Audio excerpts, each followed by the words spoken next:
unanswered questions about this movie. Number 1. Is Dean's therapist responsible for Freddy's resurrection? And number 2. How does Dean fit in with the other kids? And number 3. How does this make any sense? Let's get started. Yeah, buddy. Here we are. This one. I had to drink a 5th and a 40 ounce of liquid courage to sit through this bullshit. Nah, I'm just kidding. While this movie does catch a lot of flack, there are some good elements to it. Very little, but there's some. I think Jackie did fine as Freddy.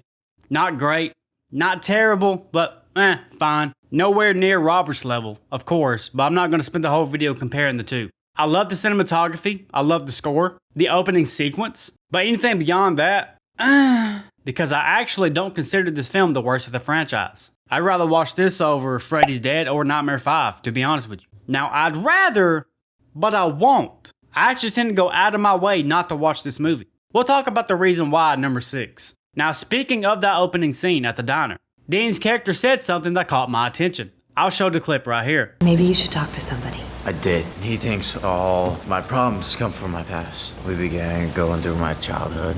That's when they started, these nightmares. So Dean was seeking professional help, and when they dug into his childhood, it allowed Freddy to invade his dreams. Now this is never mentioned again because Dean gets but I actually like Dean's character and I wish we had more. Matter of fact, I think Chris and Dean should have been the main characters. They had good chemistry. Quentin does okay, but Nancy in this, my goddamn water bottle has more acting range. So back to Dean for a second. It seems like in general, he was a troubled individual. He's on a lot of medication. Think about it, what would it mean if Dean was on a truckload of medication? And then things naturally snowballed out of control. But in a blink and you miss it moment, Dean's obituary raises some mighty mysterious questions. Now before I show you that, I gotta show you this. Midway through the movie, Nancy and Quentin find out the truth about what happened in their childhood at the old preschool. Dean's on the list, Nancy, Quentin, Jesse, they're all photographed with the others. Note that this picture says that this takes place in the school year of 1994 through 1995. But his obituary directly contradicts this. Allow me to explain. Hear me out. His obituary states, Dean Russell, age 19, clue number 1, of Springwood, was born on February 9th, 1991. He was a recent graduate of Springwood High School, clue number 2. It then goes on to say that he was loved by friends and family, blah, blah, blah, you know, generic shit. He was on the football team, the basketball team, the track team. The guy was your average jock. But this film states that multiple times that all of these kids were 5 years old when the tragic events happened at the preschool. What you kids told us here. We were 5! We would have said anything! We can dig into this convoluted timeline a little bit more if we talk about Chris for a moment. If you remember, Chris saw a picture of her and Dean at the funeral. When she asked her mom about it, then she goes home and all her childhood pictures are missing. When she goes up to the attic and finds her old stuff, we can see that some of these boxes are labeled 1996 at 6 years old. 6 years old is the average year of first grade. So that means Chris should have been born in 1990, which makes her 5 years old that year in the preschool. Chris's mother also confirms this. Today, at the funeral, I saw a photo of Dean and I when we were like 5, but I don't remember knowing Dean before high school. Who can remember being 5 years old? So Chris, Nancy, and Quentin are all in the same grade. So they should be around the same age. Now I'm going to break this down on screen so you can understand my confusion. If Dean was born in 1991, which is confirmed on his obituary, he has already graduated and died at the age of 19, which means this movie takes place in 2010. That makes sense. But if Chris, Nancy, and Quentin were 5 years old in 1995, which is all confirmed in the movie, We were 5! 5 years old. that means they would have to be born in 1990. The current year is 2010, which makes them 20 years old. So why the fuck are these 20-year-olds still in high school when Dean was 19 and already graduated? How does that make any fucking sense? It's things like this that makes me think somebody slipped some damn LSD in my orange juice this morning. Like, am I in the Twilight Zone? This is simple math. Like, seriously, what in the devil's dick is going on? Damn, man, let's just move past it. Now, one thing about Freddy's power in this that differs from the OG is that Freddy's power is fueled by memories, not fear. Do you remember it, Nancy? Your memories are what fuels me. This is further confirmed by Nancy at the end of the movie. He brought us here so that we would remember what he did to us. And this is a thing that's built up way early into the movie. Who are you? You don't remember.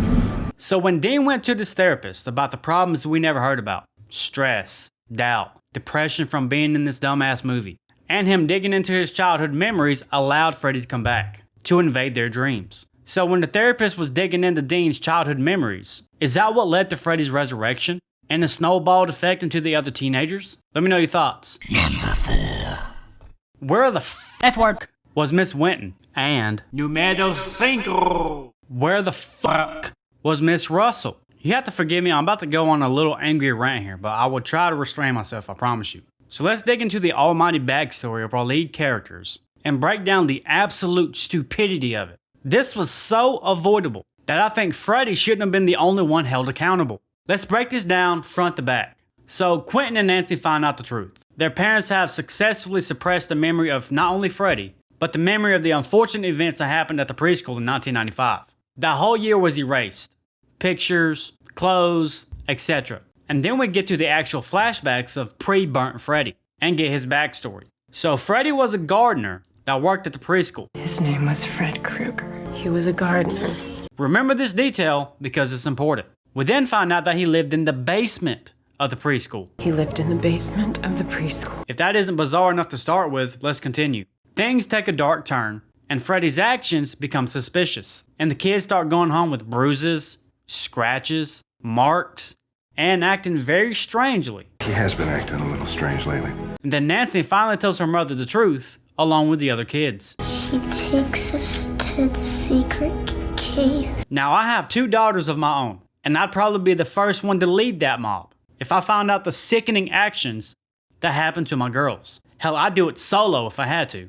But in the end, Freddy got what he deserved. The parents came together, put the man on a slab. Fair and square. But back to my original question. Where the f was Miss Winton and Miss Russell? How was this allowed to happen? Take this Nancy scene for example. Watch this scene again. They're like really bad drawings. Maybe you could help me fix them? Why is Nancy by herself? How could this go on for so long? And we know this wasn't a one-time thing, because Nancy's mom said she didn't believe it at first. We didn't want to believe it at first, and then we started to notice things. So that means accusations were made, and this still went on afterwards until they was convinced enough to put Freddy on the barbecue grill. And throughout all of these flashback scenes, you only see Freddy and the kids. You know who you don't see? Not 1, but 2 of the teachers at the preschool. And they are never brought up again. Why weren't they held accountable as well? The kids were under their supervision, and for weeks with the entire class, somehow, some way, even after the accusations were made, this continued to happen. Now as a parent, after Freddy got done in, I'm coming after them 2 motherfuckers next. They should be held in a prison cell at minimum, but yet no one in this film dares to point the finger at the only 2 adults whose job was to watch over these kids. They didn't ask any fucking questions. Hey, where's Nancy? Where's Quentin? Where's Marcus? Where's Jesse?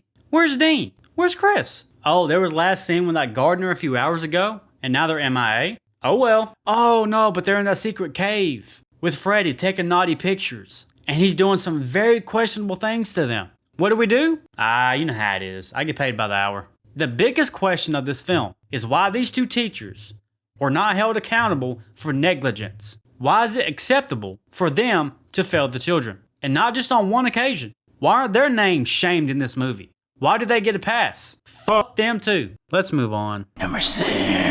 Rapid fire round. Let's look at the many emotions of Nancy throughout this movie. Here we see her casual look.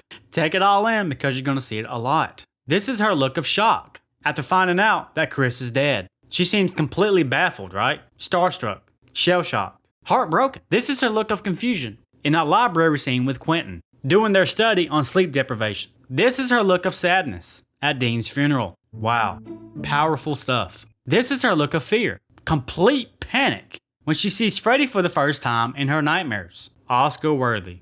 I think not. This is her look of pain from those giant-ass gas marks from Freddy Krueger. As you can tell, her emotions are going through the roof. This emotion is called outburst of anger. when she's confronting her mom for lying to her all of this time. Scary. This scene is her flirty look when Quentin is spitting the blinds to her. Total heartfelt moment pulling at the heartstrings. And to top it all off, this is the look she gives when chopping Freddy's fucking head off. How does she do it? If the parents try to cover up the fact that all these kids knew each other before high school as a part of their master plan to make them forget Freddy and the year of 1995, why would you put a picture of Chris and Dean at the preschool front and center at the funeral? You know what I think of every time I look at Jesse? What if I wanted to break, laugh it all off in your face? What would you do? What did they do to my man Marcus's haircut? Oh man. Hell, he got violated twice, I guess. You know, you could have kept this blood at least a little bit consistent. I mean, just a little bit. It's like they took a paintbrush and just went, beat the devil out of it. You also gotta love these Easter eggs. The good old Jersey. Also, how long has Nancy been dreaming of Freddy? Take a look at this sketch early into the movie. What is that? This is our very first clue that she's been dreaming of Freddy, or that she remembers Freddy. At this point, Freddy's already invaded Jesse and Chris's dreams. And he's always trying to attack me with these knives. On his fingers. We're having the same dream. In this movie, Freddy doesn't waste any time. Check out this scene as well, when Jesse makes this comment. Don't pretend like you don't know, because you do. You said it at the funeral.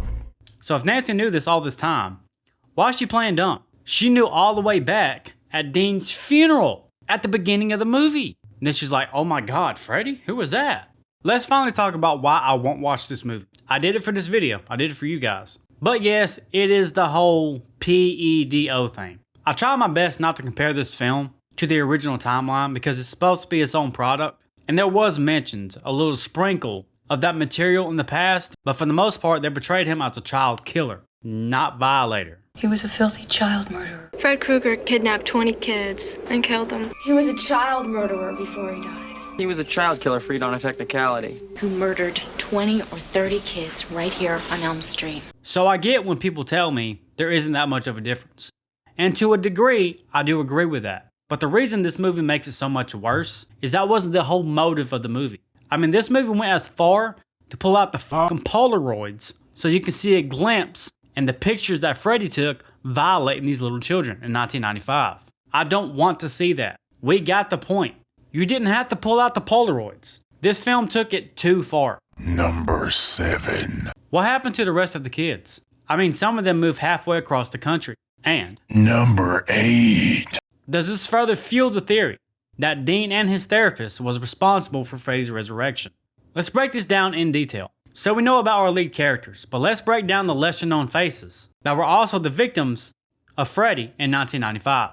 Now we know Dean was the first victim, but let's actually start with the second victim, Lisa Harper, who died late Sunday evening. This is from Dallas, Texas. Let's take a quick look at this news article. Police are calling the death of the 17-year-old a tragic event, the result of a teenager trying to do too much. Police say the girl died in her sleep late Sunday evening. Her mother said she hadn't been sleeping well due to cramming for tests. Friends and teachers noticed a change in her behavior and obvious lack of sleep. Despite being a loud sunny day, investigators say Harper's obvious lack of sleep may have caused the girl to go into a coma and not wake up. So Lisa might have been comatose from lack of sleep. I guess what Freddy was trying to do to Nancy happened to Lisa. I had to keep you awake long enough, so when you finally slept, you'd never wake up again. Your brain will shut down, inducing a coma. Just permanent sleep. Brett Tanzer died the next day, on Monday night. He wrapped his car around a tree somewhere near Times Square. His location is unknown. Marcus went to New York and got iced on his own video diary on his website. So the timeline of all these deaths all start with Dean, as I stated earlier. And I guess that's why Freddy's opening line means so much more now. Because he means it literally. You're not real! I am now. Because Dean digging into his past with his therapist made Freddy real and gave him the power to invade all of their dreams. So with this information at hand, this is how the timeline goes. Dean dies first. We know this is on a weekend at the diner because Quentin and Nancy say this. Do you ever get tired of working here every weekend? Do you ever get tired of coming here every weekend? Then Lisa died Sunday night. Brett died Monday night. Chris died at her home early into the week. And then Jesse died in jail. This is the timeline of victims in this film, but the mystery still remains about the other kids. we have Kristen Fowles, Sakari McGill, Elizabeth Cook, Craig Jackson, Nancy Lum, and Carrie Bush. So that leaves 6 more characters that Freddy got to, with stories that will forever be untold. I kinda wish we got these stories and complete this big old picture from 1995 until now, regarding these kids and Freddy finding them after all of these years. Because most of these kids scattered like the 4 winds. But if that would increase the runtime of this film, that. Move on. Number 9. How was Freddy able to survive? And Number 10. will Freddy go after the parents now? At the end of this film, Freddy gets pulled into the real world and defeated, in classic nightmare fashion. But there's a small blink and you miss a moment of dialogue you might have missed. Let's listen here. There's not a body anywhere. So somewhere between the short time of Freddy's defeat and the time the EMS, firefighters, and the Popos got there, Freddy vanished. He was gone. And when Nancy and her MILF mom shows back up at their house, she got. So how is this possible? Is this just another demented prank pulled by Freddy in the dream realm? I don't think so. I think it's real. Here's why. My theory about this is that Nancy has been up so long that she is still experiencing micro naps, much like the scene at the drugstore. And in traditional fashion, she's able to pull things out of her dream, like Freddy's sweater, and even Freddy himself. But instead of talking about Nancy pulling things out of her dream, I think this is a rare occurrence of Nancy pulling things into her dream, and that would be her mother. The reason I think this, if you remember, Nancy pulled Quentin into her dream right before the final fight with Freddy.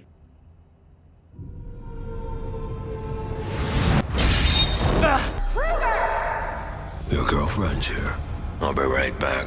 So Freddy is acknowledging to Quentin that Nancy is there. So maybe she does have this ability. And since Freddy is fueled by memories in this movie, not fear, I think him lingering in the memories of the parents is what kept him from his ultimate defeat. So does this mean that Freddy would go after the parents next? I actually think that's a really cool angle to go on, because we never really see that in the original films. I mean, maybe with the exception of Marge. But to see Freddy sit and haunt these parents, the original parents, who was responsible for his death, after offing their kids, literal insult to injury. I would actually really love to see that. Freddy takes all the kids out, I'm going after the fucking parents next. But in this timeline, hell nah. Maybe one day in the future, in a rebooted timeline again. Because I'd rather eat molded roast beef that's been sitting in the back of the Arby's delivery truck for 6 months, somewhere in the back alley of Detroit, by a dumpster that's been gnawed on by rats and bugs, and you know what, you get the point. I'd rather do all that than watch this shit again.